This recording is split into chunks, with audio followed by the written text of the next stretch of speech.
कहानी एक ऐसे घर से जहाँ शादी का माहौल है, लेकिन टेंशन और शांति इतनी कि शादी का घर किसी जंग के मैदान जैसा दिख रहा था। अरे जैसा मर्जी डेकोरेशन कर दो, पैसों की चिंता मत करो। इतना पैसा जब लड़के वालों को दे दिया तो फूल वालों को देने में मुझे क्या दिक्कत है? अरे धीरे बोलो ना, साफ लग रहा है कि फ्रस्ट्रेटेड हो। अरे तुम तो चुप ही रहो, एक बेटी संभाल नहीं पाई। सारा दिन मैं काम पर जाता था, सोचता था घर पर बच्चों को अच्छे से संस्कार मिल रहे होंगे, लेकिन नहीं, मैडम को तो अपनी किटी और फैशन से फुर्सत मिले तब ना। माँ चुपचाप वहाँ से चली जाती है। समझ में नहीं आता कि आखिर शर्मा खानदान में हो क्या रहा है। कल तक चिड़िया सी फुदकने वाली शीना की शादी यूं अचानक एक मोटे काले लड़के से क्यों हो रही है? शीना कमरे में हाथ में गुड़िया लिए बोलती है, मेरे साथ जो हो रहा है ठीक हो रहा है। तुम तो सब जानती हो, साहिल मेरे लिए भगवान है। अब जब वो ही नहीं मिला तो फिर कोई भी हो, जिंदगी ही तो जीनी है, जी लेंगे। बाहर शीना की बुआ किसी से बात करती है।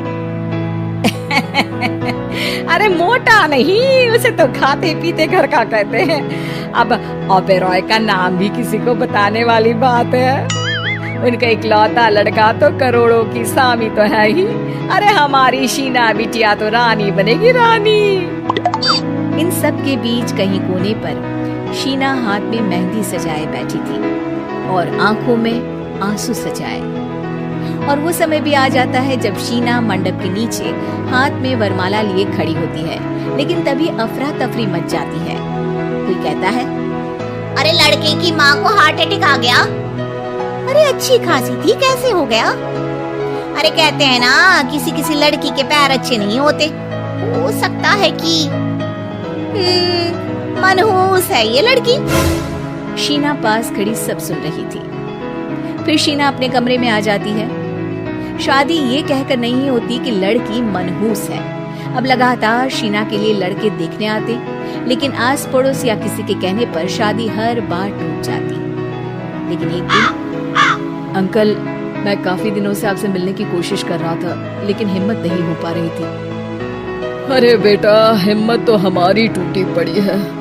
वैसे कौन हो तुम? मेरा नाम साहिल है अंकल।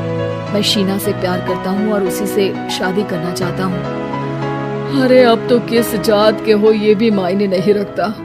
बेटा, मेरी बेटी मनहूस है।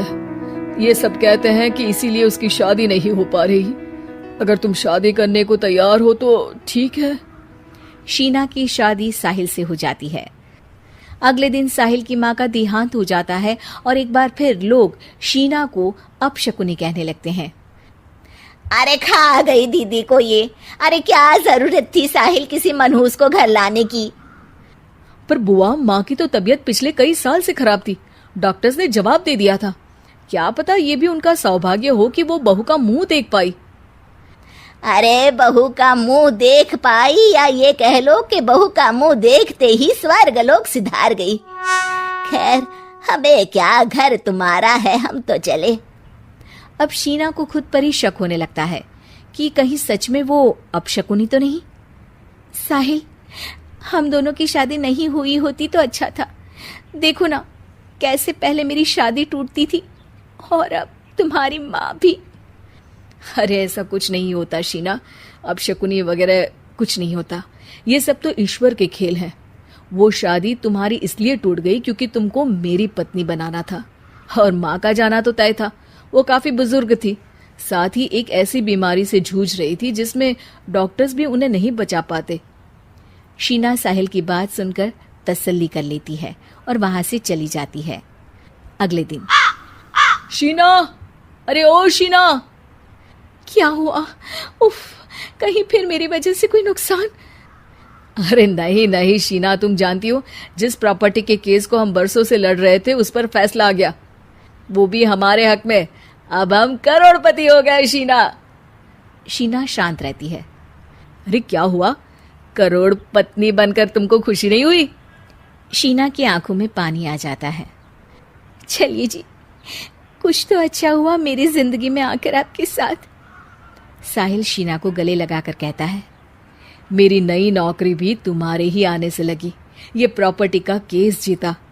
सब कुछ तो तुम्हारे आने के बाद ही हुआ, फिर तुम मनहूस कैसे? ये सुनकर शीना खुश हो जाती है।